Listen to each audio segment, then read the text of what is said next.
Hey everyone, welcome to the Diabetes Unlocked podcast. I'm Tom, And I'm Christelle, and between us, we have over 60 years of experience living type 1 diabetes. and in this episode, we're diving into how we dose insulin for high carb, high fat meals. So, those tricky meals like pizza, McDonald's, or ice cream. And I think we both love ice cream, so there's a lot to talk about. Yeah, these kind of meals are kind of like the nemesis of diabetes. So we'll talk a little bit about how do we actually manage this? Why is it sometimes worth it for us? And overall, how do we approach it to not see our blood sugars go completely out the window? Yes, that's right. And I think we don't want anyone who's listening to give up their favorite foods just because of diabetes. So, we'll be sharing our strategies, how we deal with some of those challenging foods. So, let's get into it. Absolutely. So, Tom, what was your last high fat, high carb meal? Why did you sort of choose to eat that? And maybe also, how did you handle it? Yes, it was actually a couple nights ago, and it was moqueca. Do you know what moqueca is? I have no clue.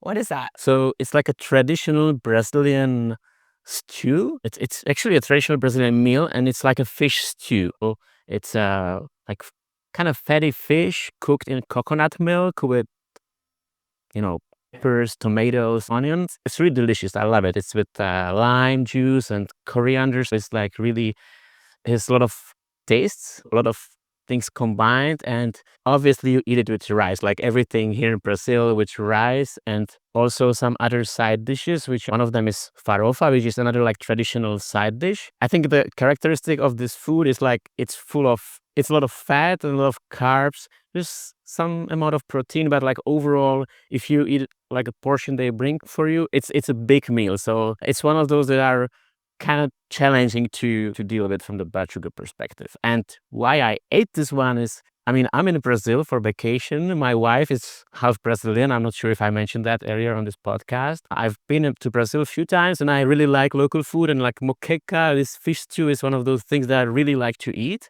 And when I'm here, I just, I can't just pass on this one. I really like it. So the motivation is clear. I want to, experience the local cuisine. I like to eat the food that I like. Yeah, that's why I did this. And I think we can talk about how I handled that as well. I'm not sure if you asked, but I also want to ask you, what was the last time you ate high carb, high fat? What was it and why you ate it? If it's like, is it even worth eating for you, or because it's like so challenging? Yeah, I think first of all, the reason why we're talking about high fat, high carb foods is, well, carbs. Everybody knows carbs impact blood sugars. We're all taught to think about that. But when you then throw the fats into there, that's what really, in my book, makes it challenging, because high carbs in themselves, I actually don't think they're that challenging, because that's kind of like into the system, you treat it, it goes out.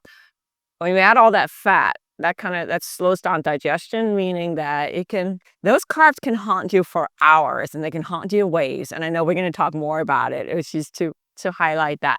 So I think, right now I'm in Northern Europe, and I can't really get my favorite dishes here. But back in Miami, which is funny because it's not really a southern state, it's a southern state, but we don't have a lot of southern cuisine though, but I really like it. I love it, like fried chicken, like biscuits, stuff like that. That's definitely high carb and also on the high fat side. And it's funny, I think for me, one of the things that I really enjoy, again, fried chicken. It's one of those you think, hey, it's chicken. How bad can it be? But it's breaded. It's not only breaded, there's often also goodness in the breading. And then you deep fry it, so it sucks up all that fat. So you then get that combination of, yes, there's a lot of protein from the chicken, but I find that those carbs from that breading is really, really tricky. I guess it's the same thing with the biscuits. They're very flaky. They're a little bit on the fattier side, and they're definitely on the hard carb side. And they also tend to serve like a little bit of, what's it called, honey butter too with it. It's really good. It's more of a dessert actually, but I know they often, in my local restaurant, they often serve it as a starter, which is a little interesting being European. Like, why are we starting with the sweet biscuits for starters? But for me, Yeah. I mean, I think we talked about it before. I enjoy good food. I enjoy eating. I think for me, that's part of, the things that gives me joy and makes life fun. So that's why I choose it. I don't do it every day. Also, I don't think you should be eating fried food every day necessarily, just from a health perspective, not just from a diabetes perspective, but I do choose to do it once in a while because it's also once in a while, it can be a little more challenging because when it's something that's the routine, something I do every day, I get into just like bam, bam, bam, bam, bam. This is how I manage it. But when it's a little bit more spread out, maybe something I do every month or every 2 weeks, it becomes a little more challenging. But I do think, and I'm sure you have that as well, Tom, I do have some sort of base strategies on how I tackle some of these things. So I think I didn't answer your question, what was the last one I had, but I don't quite remember. But what is your base strategy, would you say, before you sat down for a meal like the one that you had yesterday? That sounds delicious, by the way. What is sort of your base strategy? Definitely. And I will definitely respond to that. I know that we're packaging this video as a lot about pizza, because like the pizza is like the traditional one that the whole diabetes community always talks about, how we can eat pizza and keep the blood sugar under control like the whole night after eating pizza.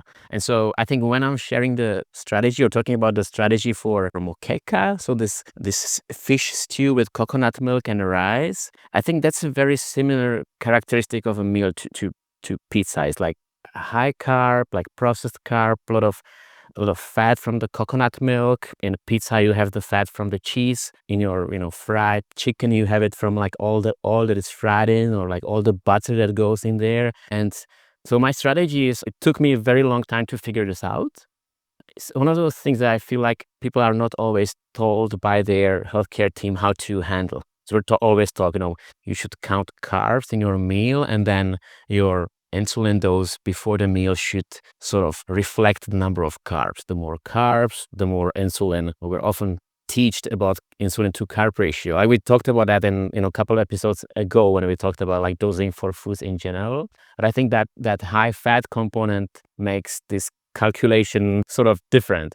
So my strategy is always, I know that because fat slows down digestion, my blood sugar will not rise right after I eat, and then it will not go down a couple hours later, but I know it will keep rising for like extended period of time. And the more fat I feel, the longer the impact will last. So like really high fat food, like a pizza with lots of cheese, or this coconut milk fatty fish stew, it can really hit me. And I was telling you before this episode, I can see blood sugar spiking even like 4 a.m., 5 a.m., although I ate the meal at 6, 7 p.m. So my strategy is, I know that I will need a little bit more insulin later on. And because I wear a pump, I can take advantage of different tools that I have in the pump. But like the basic strategy is take some insulin before the meal and some of the insulin later on. And now we probably get to nitty-gritty, like when exactly I do it or what exact function I use on the pump. But just want to highlight that baseline strategy. I know I need to take some insulin before and some insulin later on to cover that delayed blood sugar spike. And I assume you do the same or something similar. Should we jump into like how exactly we do it, or should we also like first talk about generally like what kind of other foods there are that can be this sort of let's say problematic or more challenging? What do you think? Well, I actually have a question. So to your base, so you said basically what you're saying is that you're doing what's called in pump link, which is dual bolus, which is taking some up front and then taking some later. It's kind of like, so I use pens, right? I'm on MDI, multiple daily injections. So doing that, I do it. It's a little bit more challenging, but I think we should get into the details about it a little later on. But do you increase your dose? How do you calculate your base dose for the meal? Do you go strictly off the carbs, or how do you do that? So what I personally do is, and I talked about it already, I really look at the plate, and because I just have so many years of experience, I sort of know how many units of insulin I will probably need in total just by like looking at the portion size. So with this meal I ate a couple nights ago, it was a huge portion. So I would say my average bolus for a dinner that I eat at home is like 4, maybe 5 units of insulin max. And when I look at this big portion of this moqueca, I know I will need at least 10 units in total, because I just know, okay, if it was just the rice, I would probably need like 7 units or maybe 8. But just, all the fat stuff in it, I just need to bump it up. So I not only count carbs, but I also look at the other components, and I don't know, okay, this is 10 units, but probably more. So that's how I sort of calculate the base dose. But then I know I need to, some of it I will need before I eat. And with this specific meal, what I did is, because of the system I use right now, that makes it a bit easier for me. Because with Loop, which is a DIY solution, which is the algorithm that I built myself, I can basically say, okay, this is the amount of carbs in the meal, which for me, 10 units of insulin is about 120 carbs, because I use 12 for the insulin to carb ratio. So I tell the algorithm, okay, I'm eating 120 carbs. It's not actually true, because some of it is carbs, some of it is fat, but total I say to the algorithm 120 carbs. And I tell the algorithm the meal will actually impact my blood sugar for the next 6 hours. And but this is the advantage of this algorithm that I'm using, that you can set based on the type of meal that you're eating, like how long it will impact your blood sugar, like the length of the time. The standard one that most pumps use and this algorithm uses as a baseline is 3 hours. So that would be for like an average meal, I would use 3 hours. But for this one, I say 6 hours, because I know that fat will make everything last much longer. So I did that. But as I told you, what happened is, actually I ate this meal. I had good blood sugar before the dinner, and then I went to bed at like 11 p.m. and my blood sugar was like 90, or like really good blood sugar. That's like exactly what I want to be. And I still had, I think, 4 units of insulin sort of on board, or like to be dosed like extra for that dinner. And I was a bit on the edge. I'm thinking, do I have like too much insulin? And then I didn't do anything. I just went to bed, basically trusting that the decision I made was right. And then when I woke up at 4 a.m., I was at 150. So, and my blood sugar was perfect until like 1 a.m. And then it started rising quite a bit from this, 90 to all the way to 150. And then the algorithm just started to correct again down automatically, because that's what the algorithm does. But clearly I underestimated for how long this food will impact my blood sugar. I said 6 hours, but I might have even said 7 or 8, and it would probably work just fine and better. I would be going to bed, maybe not with 90, but 110. But then I would stay at 110 or drop to 90 by 5 a.m. So actually it ended up pretty well, because I didn't go out of range. But that's what I did for this meal. And like the general strategy is, the more fat, the longer time frame I set. And I know that not everyone has this algorithm that I use, but you can achieve the same thing with, let's say, a tandem pump, where you have the extended bolus function, and you can divide the dose into what's delivered right away and what's delivered later on. We can talk a bit more about how to deal with this on different pump systems, and how to distribute that bolus over time, maybe, or increase basal is another option. Does that make sense, what I'm trying to, and maybe it's like turning into like a lecture, but I'm just trying to like describe the thought process of what I did. No, I think so. I think what you're also saying is that, well, we talked about this before. You look at the plate, but you also added in another component, right? Which is nighttime. So when you're sleeping, that also slows down digestion. So we also have that component. So it might have been, if you'd had it for lunch, it might have been 6. I think you said 6 hours. You said it 4. Whereas because you then go to bed and sleep, then that slows it down even further. But it's interesting because, as we know, I count carbs. So a little different approach than you do. And I started adding so basically I count the carbs, but if it's high fat, and I think high fat varies depending on the person. But for me, if it's more than like 20 grams of fat, for example, in a sitting, and that can be anything. That can be from avocado, that can be from oils, nuts, seeds. It doesn't have to just be from the fryer. I think I was reading it somewhere, and I think it was an Omnipot, and I don't use the Omnipot, but I had a friend who did, and I was kind of reading up, and we were trying to troubleshoot.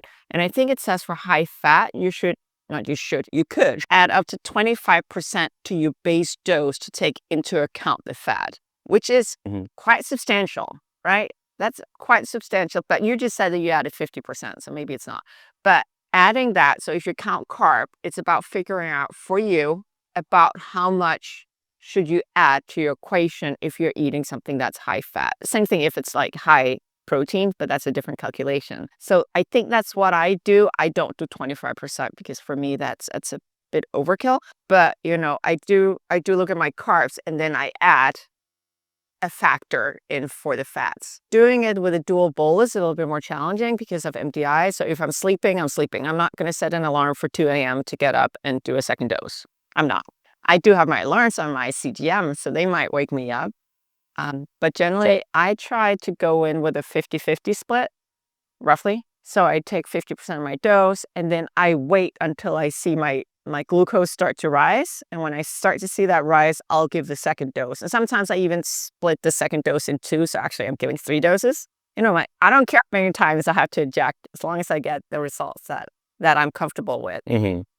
But I always know that I need at least a second dose. Right. And just so we have like a more specific example, is this the strategy you would use for, let's say, a KFC fried chicken with this biscuit or honey butter? Is this what you would do? Would you count the carbs, pump it up by 25%, and then take half of that amount right before you start eating, and then another half later on when you see the blood sugar rising again? I think I started by 50%. Then I, at one point, bumped it up to like closer to 75. So I take a larger portion up front. Okay. Because it's, if I'm also eating the bread and all that stuff, it will hit my blood sugars fairly fast.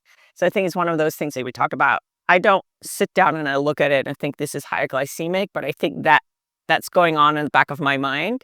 I do think about, hey, is some of this going to hit me right up front? But I know the few times where I've eaten something, like another tricky one is French fries. I do enjoy a good French fry, even if I make them myself. Those, I can dose for them and life is beautiful. Blood sugars are great. The birds are singing. And then all of a sudden it starts like shooting up out of the blue. And I'm like, holy, what happened here? And I'm like, oh yeah, I have French fries. And then I have to do my second dose and sort of catch up. So I do forget sometimes, especially I think with something like French fries it's even if I'm stealing a few from my husband's plate. And again, life is beautiful. And then all of a sudden it hits me because they are they're sneaky. That's a sneaky food. Yeah, it's actually many of those foods that are like, the fast food type or like eating out. It's usually like anything that tastes really good will be high carb, high fat, pretty much anything. And it's like one of the things why I was so excited to do this episode, because I like to eat good food. And I know even if you go to Michelin star restaurant, it's like, it's not fast food, but it should be really good because they have this Michelin star status. I guarantee you, I haven't been so many times. I've been a couple times, few times. I guarantee you it will be high fat, high carb. Although it's not fried, or like you don't see on the table like it's fried or it's like swimming in oil. But there's a lot of butter and like this heavy cream and all these tasty things, which makes it, like kind of like similar to French fries that you just fry in oil. Yeah. So you said you would do another shot or maybe 2.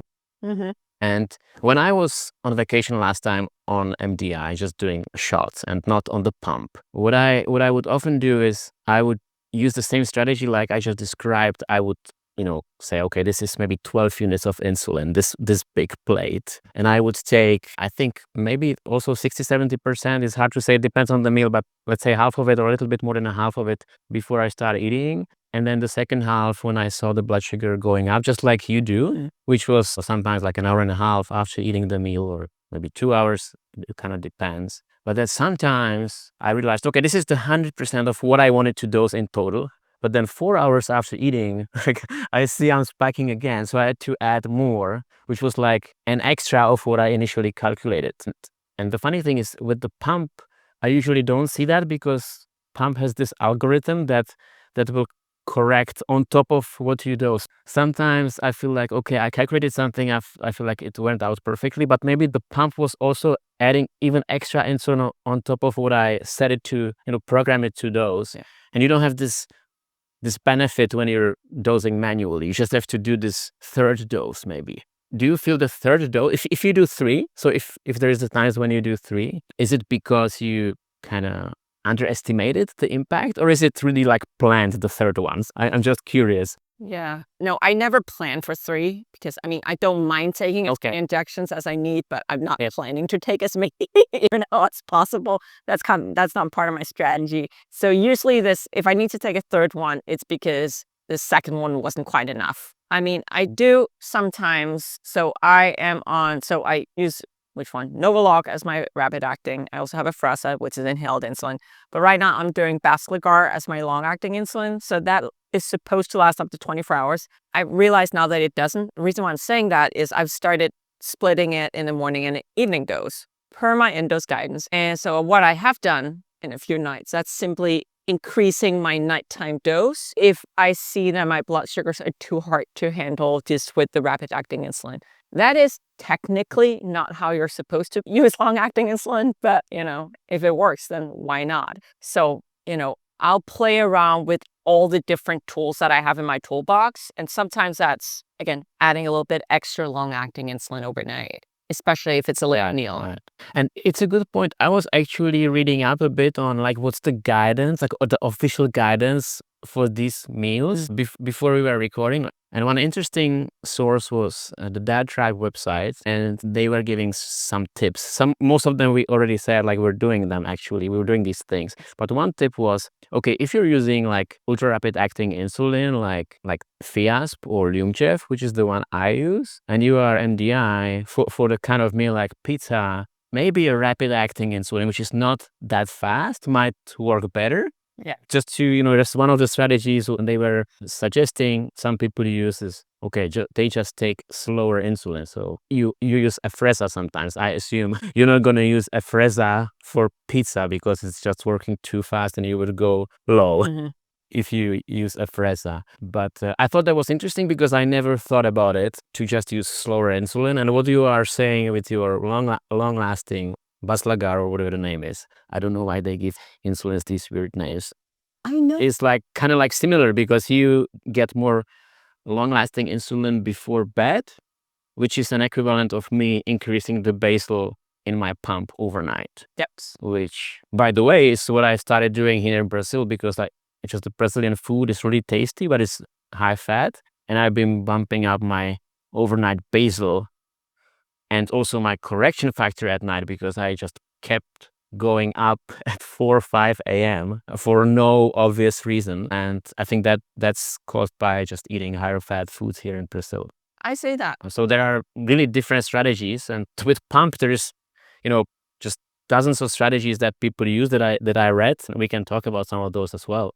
But it's really very individual. I think different people might see success with different strategies. And also, depending on the specific food, the strategies might also be different. So I would also not use the same strategy I talked about a few minutes ago for a different food. I might go for a little bit slightly different approach. So it's really like what we are using is not what other people should use. It's just some inspiration or maybe just sharing our experience. Is there anything else that you do, Christo, in this pizza situation or fried chicken situation that is different from what you would do for like standard dinner or home cooked meal? Or standard meal. Actually, I would say too, the whole thing when we talked about Afrezza, again, it's inhaled insulin. It works super fast. There's the smallest dose is a 4-unit cartridge, which is equivalent to about 2.5 units of injected rapid acting insulin.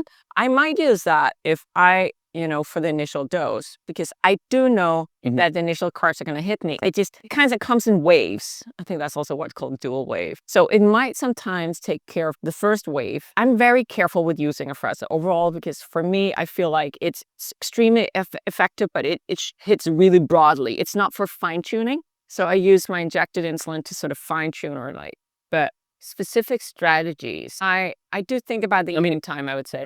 Using Afrezza is one of those, right? Because you take Afrezza for the first spike. And what you said about the waves, I see the same. It's like you get the first wave like right away. It's actually quite fast. Blood sugar starts going up after high-fat, high-carb meal. And then there is like a little bit of slowdown and then another wave comes.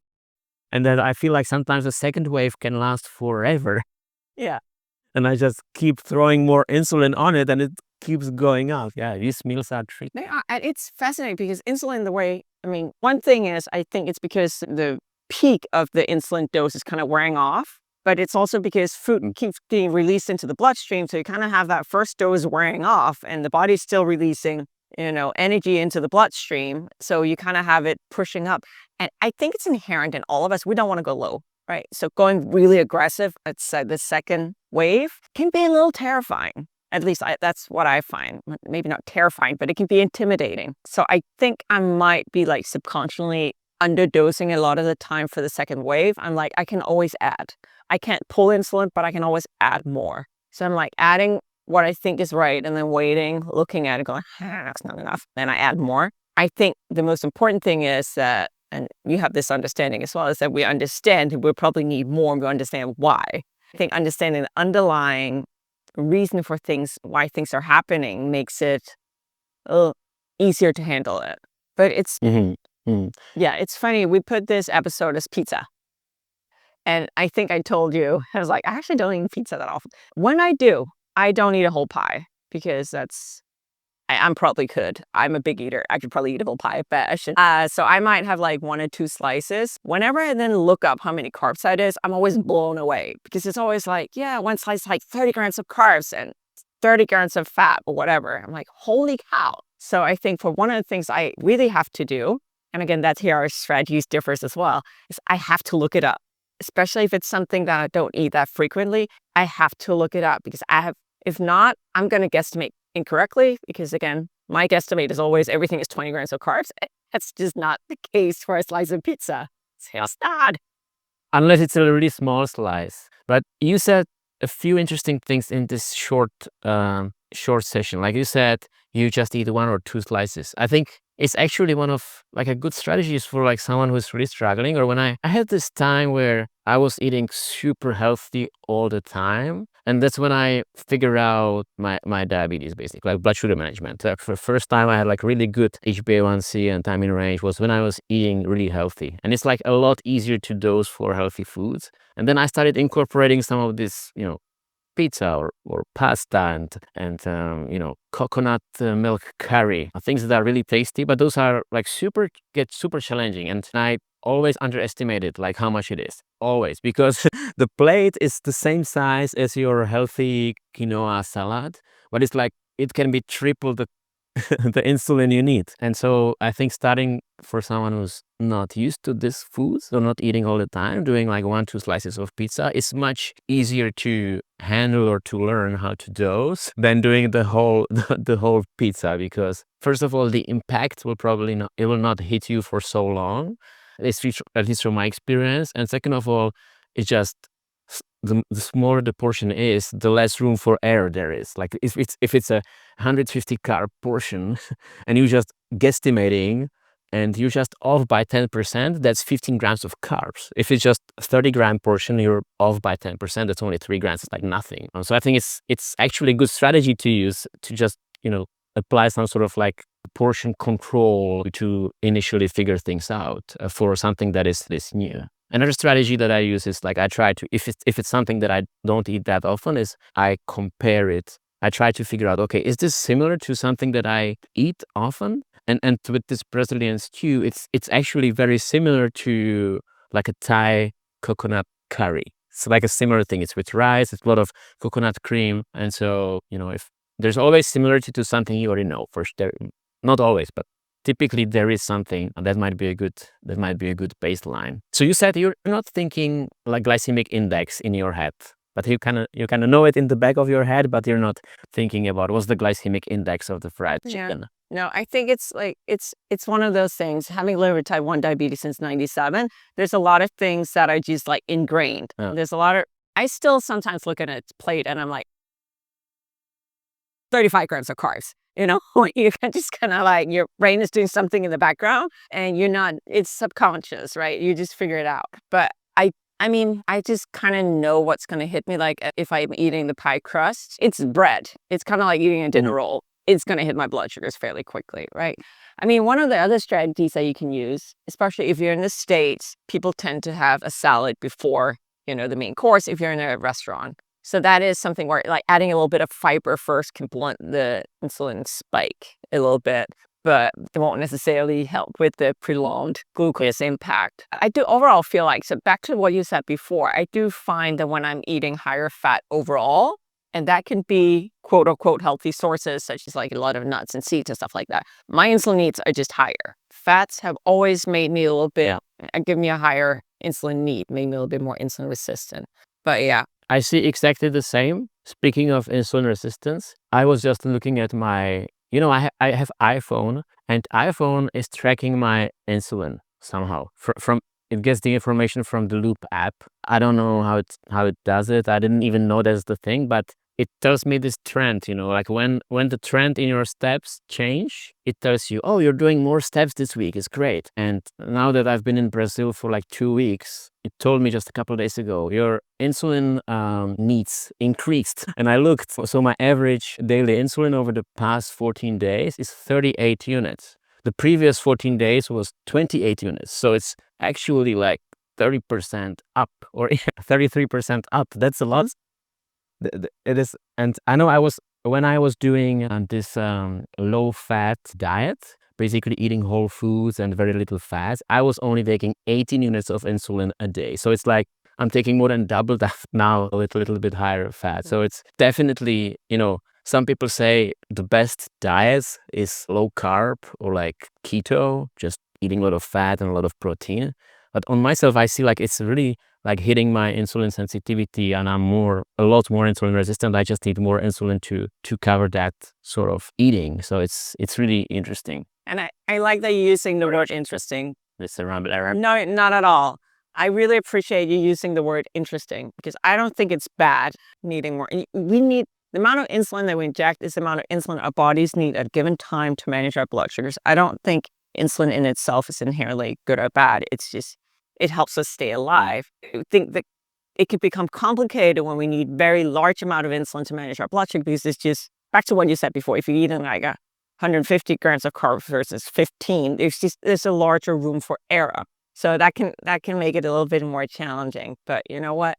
I get those once in a while. They're like, your insulin trends have changed. I was like, I don't care. For me, I don't care. But it's interesting. Yeah, I don't get mad when my iPhone tells me your insulin needs increased, but I get a bit mad when it tells me your average blood sugar increased. When my average goes from like 115 to 130 in the last week, I'm like, damn, I don't want that. No, I get that. Why are you telling me this? It's kind of like the raised finger. But I mean, that's also being on vacation, right? But it is. But it's both the raised finger. It might also be like, hey, look out, something has changed. You might want to dial the different knobs. But I think for me, it's so important. So you and I both, we talked about travel in a whole episode. Again, we're talking about food. We're going to be talking a lot more about food in the future. I know this because we both enjoy food. And it's one of those things like, as I said, I don't eat pizza that frequently. I had a period of time where I didn't eat pizza. I didn't eat sushi because I thought it was too challenging. And my mom's totally confused because, first of all, I live in a different country, so I don't see her that often. Every time I come home, she's like, well, you don't eat that. I was like, well, that's changed since last time. I now focus a lot on learning. And there's still things that I choose not to eat because they're just too complicated. That's also the wrong word. There's things I choose not to eat because for me, they're too much work. I want to use that phrasing instead. And I mean, there are things that it's mainly sweet stuff like caramel, a good fatty caramel. I love it. Not like the toffee, not the British ones. The ones that you like cook. I know how to make it. You cook it out with like cream and it's sugar and it's goodness and it melts in your mouth. It's high fat, it's very high carbs, and it is so hard for me to handle from a blood sugar perspective. So I might have one piece like for Christmas or whatever, but if it's like served, I'll often skip it because I was like, I know I'm going to be like battling blood sugars for too long over even a small toffee. And it's just, for me, it's not worth it. Do you have anything that you choose to not eat, or is everything on the table? So I think that, times change. If we were recording 3 years ago, I would tell you I don't eat any processed food. Like, I choose not to eat any processed food, but I completely changed my mindset about this. I think I was doing some research back then, and I was in this mindset, okay, this is so good for my insulin sensitivity, and I would really not eat bread, for example, for 18 months almost. I would not eat anything processed. I would definitely not eat pizza. Now I'm back to eating pretty much every average diet. I try to keep it on the healthy side. But right now I would say there is nothing I choose not to eat just because it would be too difficult to manage from the blood sugar perspective. I have to say that the algorithm I'm using right now is really good for allowing me to manage a lot of things without too much brain power putting in. But I think there are times when I just don't eat something because it's not convenient. I know that I will be working in the morning. I will be sitting on my butt all morning. I'm just not gonna eat breakfast that's like super high carb, high fat. I'm not gonna eat, I cannot think of a good example, but I'm just gonna eat healthy breakfast, like something that has a good balance of protein, fiber, carbs, and fat, and like something that's not that difficult to manage. But I'm quite open. I like, as I said, the most delicious meals that I ever eaten were probably on the high carb, high fat side. Like my favorite ice cream is this mint chocolate chip. And it has, you know which one it is? Like green with these chocolate chips. I don't know the specific one, but I know what you're talking about. So a general realm of mint ice cream, yes. Yeah. And it's like mint sounds kind of helpful, but the way it's made is like it's heavy cream, sugar, chocolate, and then like a little bit of this mint extract. So it's basically pure fat and sugar. But if I this is my favorite. So if I go for ice cream, I find it hard to skip this one. And that one hits me twice. Hits me with the sugar and hits me with the fat later on, and exactly this double wave thing that comes in. Actually, I don't make it my life. What is your favorite ice cream? My favorite. So if we're like Ben and Jerry's, I'm a big fan. Chocolate Garcia is amazing. So that is cherries and chocolate chips. But cookie dough ice cream is the bomb. I don't like that. That's okay. You can have your mint and I'll eat all the good stuff. But I do think that like cookie dough ice cream, I'm not doing myself any favors from a blood sugar perspective, because you have the ice cream and then you also have the cookie dough, which is even more like sugar, fats, and all that stuff. And it can be challenging. I think people are listening. They're like, oh my gosh, these people they just sit around and eat like pizza, fried chicken, and an ice cream all day. We don't, but I think there should be room for it. Yeah, actually, it's funny. My husband and I, we keep going like, we should go for ice cream, and we rarely go. So usually it's something we talk a lot about. We end up not going that often. But we were just on vacation in California, and we found this little dairy, whatever. They made their own ice cream, and it became a little thing. Go in the afternoon, get a little cup of ice cream, share that, and go for a walk. And I think that's one of the other strategies that can be helpful. And that can be helpful with any kind of meal.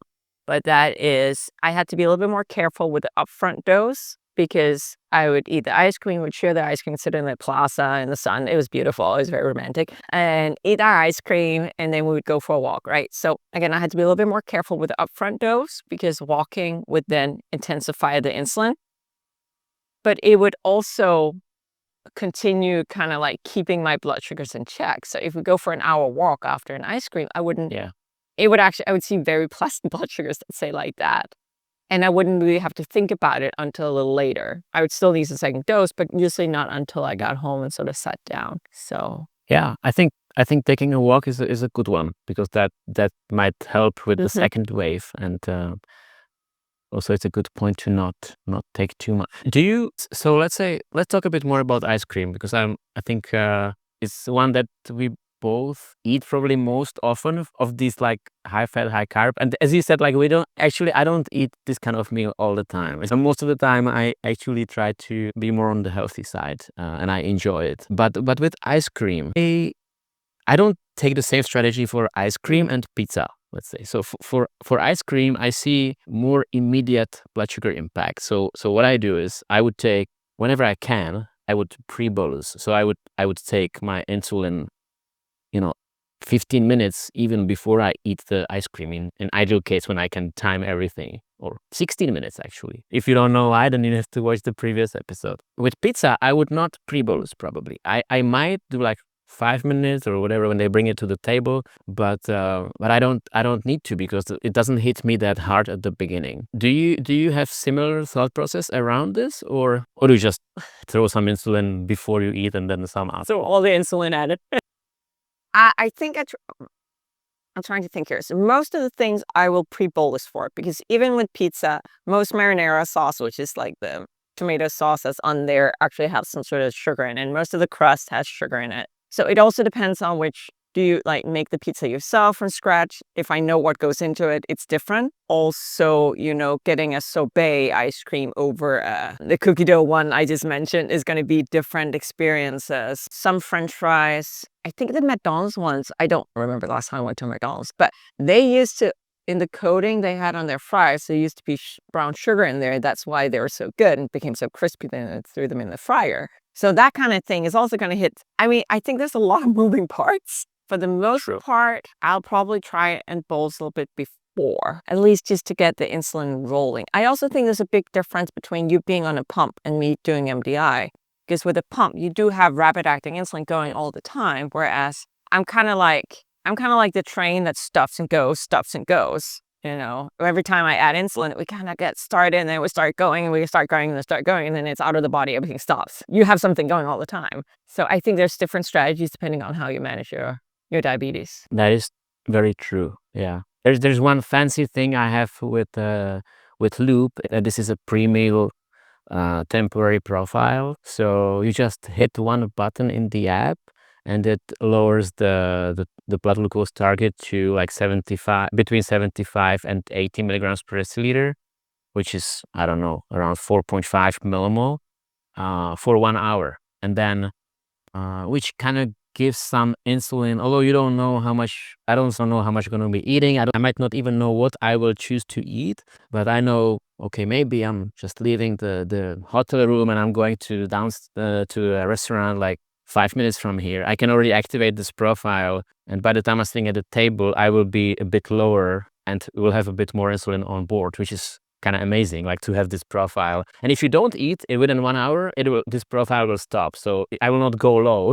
I really like it. But that's just confirms what you said. I have some insulin rolling all the time, rapid acting in the system, and maybe that's why I don't need to pre-bolus so much with pizza, let's say, or anything like that. And I also think when I was in the US last time, it was for the diabetes conference 2 years ago, and I was shocked how much my blood sugar was spiking from pretty much anything I ate. So I think there is just generally like more sugar in everything in the US compared to Europe or where I live, because I see the same size pizza and I feel like I always needed more insulin in the US. So maybe that's what we're saying, that, maybe these things are different in different parts of the world. And I think US is on the high carb end with basically anything. No offense to the US, there are worse things than that. Well, I mean, it's going to be different getting a pizza in one of the piazzas in Italy versus getting it at, whatever pizza chain, Papa Joe's or whatever it's called. Papa John's? Papa Joe? You can hear I don't eat a lot of fast food pizza, but Papa John's, I think it's called. So it's definitely going to be different. There's also like deep pan pizza that's going to hit you differently. But I think it's one of those things. If this is something that you enjoy, even if it's only once in a while, it's about kind of having a good idea about how these kind of foods hit you. It's going to be an upfront, and there's going to be something later on, maybe in waves, maybe it can be 2 waves, maybe it's going to be 3 waves. But kind of having this knowledge also means that you can go into it a little bit more prepared. And again, as I said, I don't always know exactly how much insulin I need, but then I'd rather start out maybe a little conservatively and then add later on to get my blood sugars to where I want them. And then, of course, I think there's also a difference between, are you eating at home or you're sitting in a restaurant? In a restaurant, I might not pre-bolus as aggressively as if I'm at home. At home, I have more control. Right. Also, if I miscalculate and I give a little bit too much insulin at home, that's easier to fix because I have a kitchen with everything I need right here. I have my juices on all of that. So I think there's a lot of variables, which maybe for some people just make it sound even more complicated.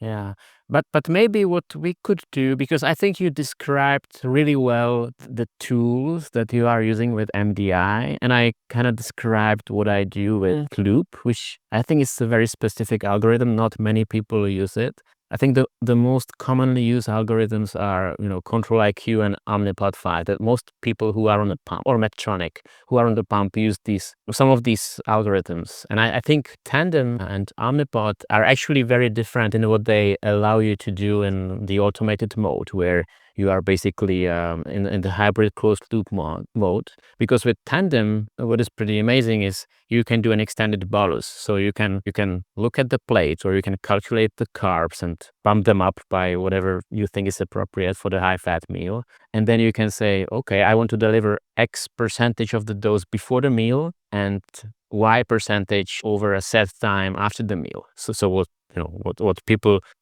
do, or what sometimes I heard as a guidance, I'm not saying anyone should do it just because I said that, but to do maybe like half of the dose upfront and half of the dose just distribute over 6 hours or even 8 hours with like super high fat meal. I heard a dietitian recommending just distribute the rest of the dose over 8 hours, which is kind of like almost like a temporary increased basal rate or background insulin over those additional 8 hours. And I think this is really effective. When I was on the tandem pump, I know this worked really well because I was in the automated mode. So the pump was still doing some extra work in the background, but I could already set everything, eat, and just let things play out.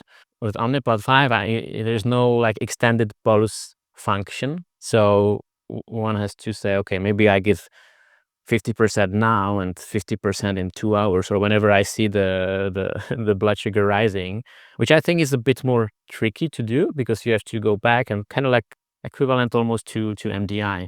Of course, on Omnipod, you can go to manual mode and set like a temporary basal, which I also heard one dietitian saying, if you eat like really high fat pizza with like lots of cheese and a lot of meat, your basal is like kind of like half what it would normally do, like does half of the work that it would normally do. And that's why she was recommending just bump it up by 50%, which I thought it's a lot. But when I think of what I do, I actually bump up the insulin for like 8 hours after I eat this high fat meal for like half, for 50%.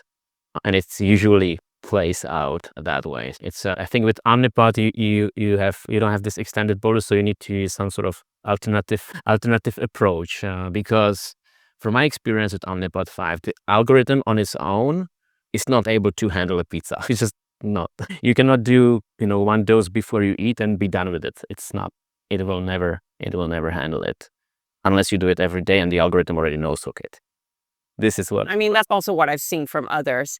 And it's a shame because the Omnipod, the reason why you can't do that dual bolus is because it's like, well, we're just going to increase the basal rate, to take care of any increases. But I haven't really heard anyone where it actually worked that way. So that is a bit of a bummer.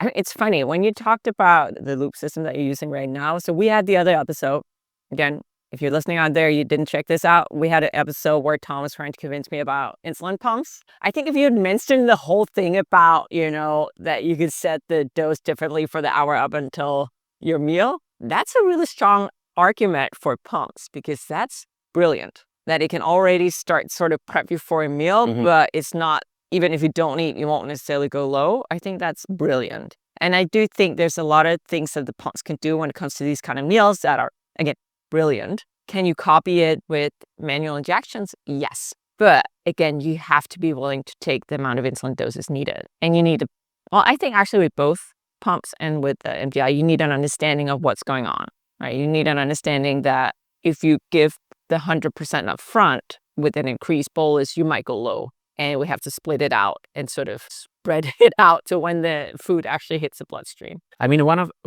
going low is really one of those things that like it's always in the back of my head with meals like pizza.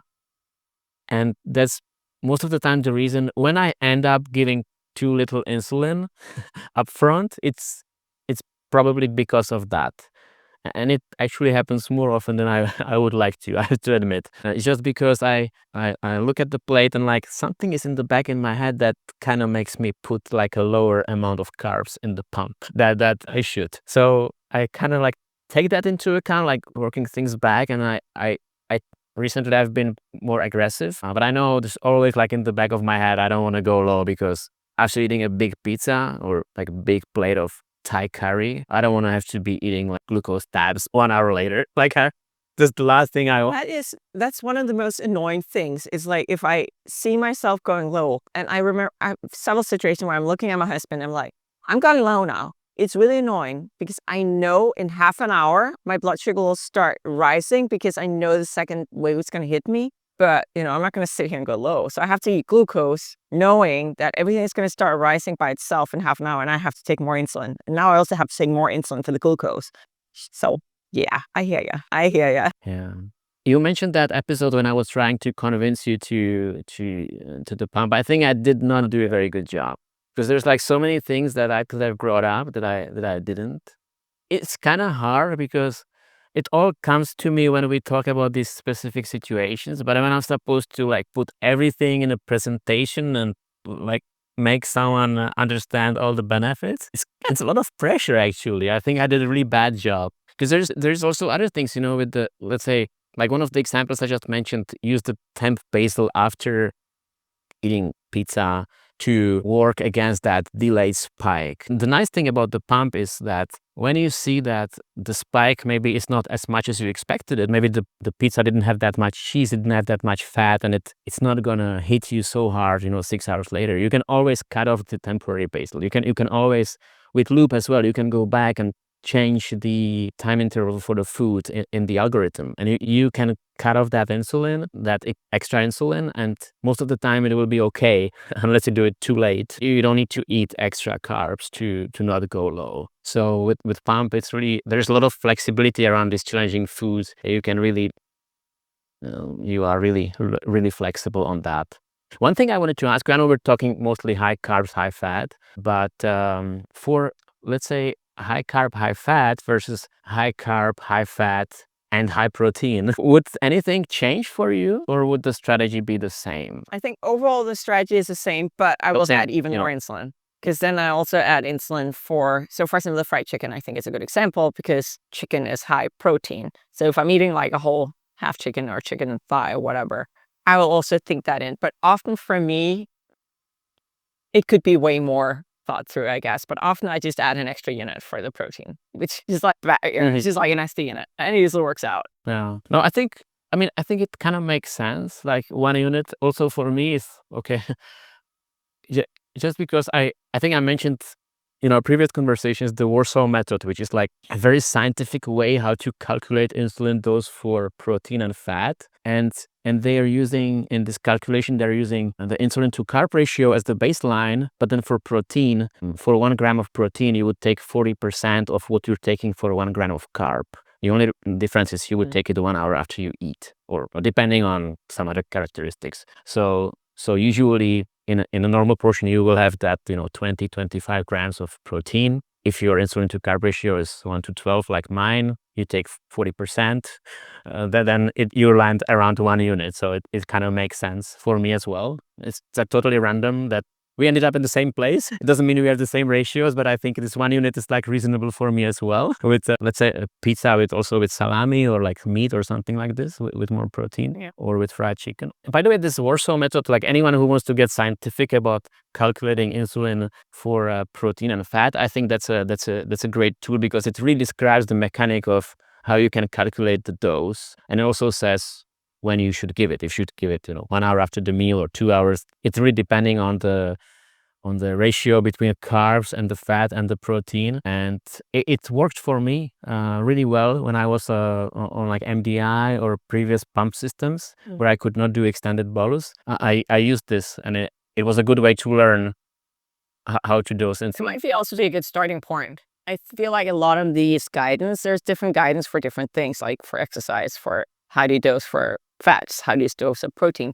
I always see it as a starting point, and then I need to figure out, well, what is it for me? And what is it, especially for me, at different times of day? Because back to what I said before, if I eat right before bed, I think you have to think in, well, sleeping slows down digestion as well. Or food doesn't get, it slows down digestion. So you have that one on top of things, right? Whereas if you eat a big brunch and have something higher fat, higher carb there, and you then go about your day, you're also active, things might get through your system a little faster. So Yeah, I never think about sleep slowing down digestion. You said that a couple of times in the conversation, and I think I've never considered that in my actual life or how I dose insulin. I never thought about it. But maybe that's the reason why I saw the 4 a.m. or 5 a.m. spike from this meal that I had a couple nights ago, because it just hit me later on that I kind of thought. So I guess this is your homework now, Tom. I'm giving you homework, so for the next few weeks, you need to think about it at night. Take notes and let us know. Yeah, actually, I do. I always like. I like to when we record about something. I like to read up some things, because sometimes there are things like described very scientifically, or like people who actually understand this, unlike me, who work with thousands of people with diabetes and who are certified to give individual advice, unlike me. They actually sometimes have quite specific guidance that you can kind of start with and then see if it's working for yourself, and then fine tune to whatever you need. So now I have work to do before the episode and also after. That's how it's like to work with me. That's great. Well, we wanted to do this podcast to also learn something, so it's good. What is your favorite? So what is your favorite food in this category? If you were to like, High fat. Pick your favorite, what would that be? Probably it would not be pizza. I can live without pizza. Although I know it's like the thumbnail of this video. I think I could give up all of them. I'm not necessarily addicted. I don't know. It would be really hard between a good curry and ice cream. I think it would be really hard to give up one of those. Would it be fried chicken for you? Probably not, actually. I think I really enjoy cake. I also, I don't know if I said this before, I know how to make caramel. I just said that earlier. I also know how to bake. I'm actually quite a good baker. Baking, I love baking. I love feeding others. I think, my baked goods bring joy to others, and then I also enjoy eating them, if that makes sense. So that would be one of those things that I don't want to give up. I bake a killer brownie. And that one is definitely high fat. There's chocolate in there as well. Whereas chocolate in itself, I enjoy it, but I could give it up if needed, in the sense that I could go the rest of my life without having a piece of chocolate and be okay, which I know for a lot of people would be hell. But the cake would be hard because there's more components to it. Yeah. With others and feeding others. I understand those. But I think that's important. Food is not only about survival, it's also about like the social factor. Like it brings people together, and it would be a shame to miss on like a good experience with your friends or family just because of diabetes. But like I wanted to ask you also, I wrote some questions for you and I forgot now. I'm looking at them. Can I ask you, like, do you ever blame yourself if, let's say, you eat something in that high carb, high fat category, and things just don't go the way you planned, and you end up, waking up in the middle of the night with like 300 blood sugar? That's a bit extreme, but let's say, this kind of thing happens. And do you ever blame yourself for doing that, or what's going through your head? Maybe in the past I would have. I think there was a lot of food blame going around in my life, not imposed by others, but imposed by myself. And I've moved past that. If I eat something, it's because I choose to eat it. I have gotten to a place in my life where I'm comfortable saying no, I'm extremely polite. I'm raised to be extremely polite. So I would previously maybe be in social settings where people would be like kind of almost pushing food at me, and I felt bad saying no. So I would still eat it, and that would be an issue for me. I've gotten to a place where I'm like, now I'm an adult. I could say no, and I don't have to eat things that I don't want to have to eat. For the blood sugar perspective, I can get annoyed at myself if I kind of like mess up things, and I was like, I know better. I know there'll be a second duel. I know there's going to be a second wave. Why didn't I bolus for it? So stuff like that. But I feel like I have good enough understanding of why things happen that I don't get sad or anything like that. Again, it's more like a little bit of irritation. Go like, you know better. You know how to deal with this. Why didn't you? And the whole thing about waking up in the middle of the night. Okay, so I do wear a Dexcom. That one has pretty excellent alerts. I have my high alert set at 180 at night. So I don't wake up with a blood sugar of 250 because it has alerted me before and I do something about it.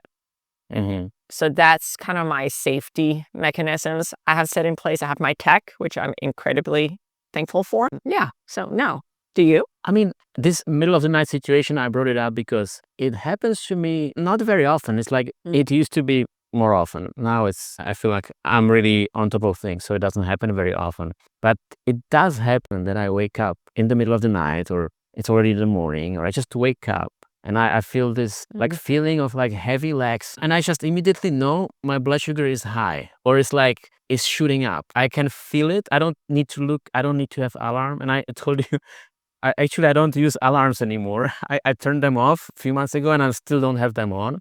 And that's why it can actually happen, because I don't have the alarm at 180 or 200 to wake me up.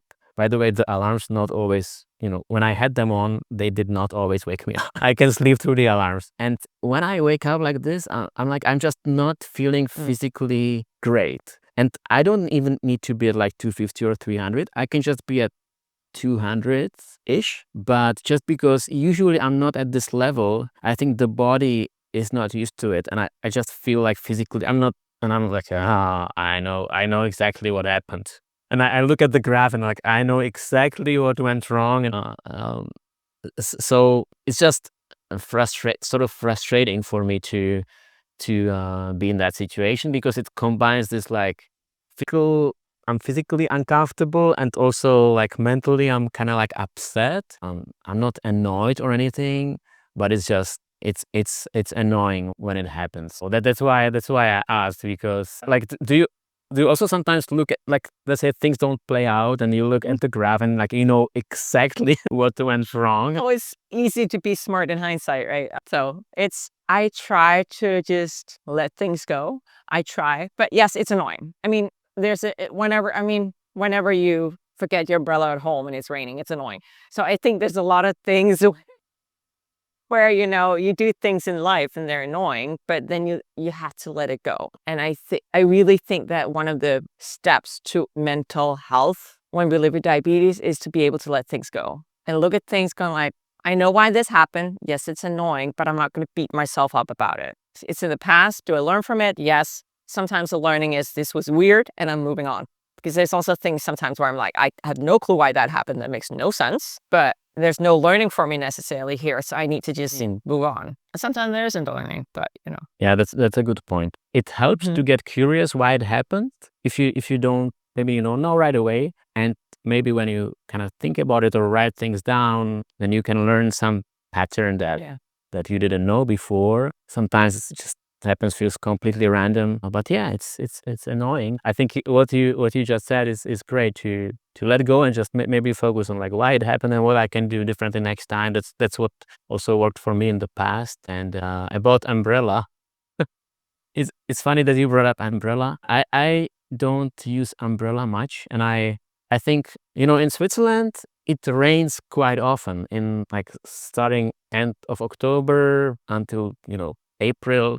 It can rain quite often. It's not like long-lasting rain, like 2 weeks in a row, but it just rains from, like, let's say some week it can rain 3-4 times during a week. I don't use umbrella because I always during 5 years I bought like 5 umbrellas. Always I bring the umbrella to the office when it's raining, and I leave it somewhere on a train or in a lunch place. I always forget the umbrella somewhere, and I get home without the umbrella, and then next day it's raining again and the umbrella is gone, and I don't know where it is. And I lost so many umbrellas that I just gave up. Like I just put a hoodie on, a cap, and a waterproof jacket, and I don't buy umbrellas anymore because I always put like a little like tile or a Anyway, that's totally unrelated. Okay. I mean, yeah, I have umbrellas. Maybe we can Bring in a person I'll bring one day, and you can bring me one of yours if you have extra. No, because You give for it me and it'll be very personal. So of course you won't. Then I would have to leave it at home so I don't lose it. And looking at my list of things, I think the only thing I haven't mentioned that I really like, well, I mentioned it. Did I mention crisp? Yeah, I mentioned like potato chips. I mentioned those. I do those. We've talked about potato chips before. You realize that, right? In my book, that also that also ends up in the bucket of high-fat, high-carb meals. And that's usually something that's eaten, at least for me, in the evening in front of the television, a little bit more mindlessly. I don't know about you. I try to not make it mindlessly. I try to be very focused about it, because what I do is, remember we talked about my kitchen scale before? Yes. So what I try to do when I eat something like that is, and that's another strategy, is I measure things out. Because if you just give me a big bag of potato chips, like a family size, whatever, I'll eat the whole thing. I'll just be sitting there and I'll polish it off. So what I do is I have the bag in the kitchen, I measure out. I'm totally allowed to eat the whole bag. There's no restrictions there. But I measure out, like, I think one serving is usually an ounce, that's 28 grams. That's usually around 15 or 20 grams of carbs. I measure it out. I take insulin for it. And then I bring that little bowl, the measure that bowl with me to the living room if I'm watching TV, for example, or if I'm reading a book. And I'll eat that. If I want more, I have to go in the kitchen, measure it out, take insulin, and then move back. But it's one of those that I actually don't really do a split dose for. I'm just realizing this, having this conversation. Yeah. Or potato chips? Do you? Probably not. It's not like a favorite thing of mine. Huh. Probably not. I wonder why. But it's one of those things where it would definitely help. It's just I will never eat a big enough portion of it to have a lot of impact. And again, with a closed loop system, when you have small portion of pretty much anything and you like forget to bolus or you don't do an extended bolus, it will just correct itself. So within the next 4 or 5 hours, it will correct itself. Maybe you go high for a bit and then the algorithm will correct if the setting is correct. So I think it's not necessarily needed for me. Okay, on a plane sometimes they give out these snack, like these little bags with snacks. I just take six like half a unit of insulin for like 6 grams of carbs, which I don't even know how many grams it is, but it's just such a small portion that my algorithm will fix all these little things. It's immaterial. I used to work as a public accountant. We always said something was immaterial to the financial statements. Just said it's immaterial. We don't look at it. We don't waste time on it. So I don't waste time on these small portion size, right? As we talk about pizza, 2 slices versus like a whole pie. And it could be a portion size because it's rare that I eat a whole bag of chips because that's not really. Also, I'm switching between chips or crisps here, but I think you know what I mean. Chips. If you are watching in the US, it's chips. If you are watching in the UK, it's crisps. I'm being very international here. Because in the UK, chips are fries, right? That's I think we are completely forgetting about the people in the UK. We're just using these US terms. Oh no, I'm not speaking English at all. Speaking up. And that's a totally different story, but when I grew up, we were taught English. We were always taught you either have to speak English, British English, Oxford English, I guess, or American English. Just pick a lane. As long as you stay in your lane, you're fine. It's like, okay. So I guess American English for me. Yeah, I think these things are blending. Like the world is becoming more international, and people like me who have like terrible accent, who lived 5 years in the US and 2 years in Northern Ireland and now 7 years in Switzerland. I don't think I have any accent. I have like my accent is not identifiable. Like you cannot say from which country I'm from. But I'm definitely messing up all kinds of English there are, like Oxford English, American English. I'm messing all of those things up, like completely just picking up. You're easy to understand, so I think we're all good. So with that, is there anything else you want to bring up to this conversation? I think we've really been around a lot of solid strategies and points and foods that we eat. I think people can get an idea of us maybe being a little bit foodies, just a little bit. But also, again, to anyone listening, if you want to try out things, just try out small. Start with some of the guidelines. I think what Tom mentioned, the Warsaw method, I think he called it, is a great idea. Why not start there and then figure out how it works for you? Warsaw. It's a Warsaw method, I think it's called. The capital city of Poland is Warsaw, and this method is Warsaw method. Yeah. It's like, you get it, right? You get what I'm trying to say. I think Warsaw, you can say if you're from Poland. Maybe if someone is in Poland, you can let us know what's the right pronunciation. Anyway, I think this was a great chat, Crystal. It was a lot of fun. If you like this video, give us a like and please subscribe to our channel. I was looking this morning, Crystal, I think we're hitting 2,000 subscribers of Diabetes Unlocked. So thank you for everyone who is already subscribed. We're really grateful for that. And yeah, we'll be back with our next episode in 2 weeks. So thanks Crystal for chatting with me, and we'll talk again.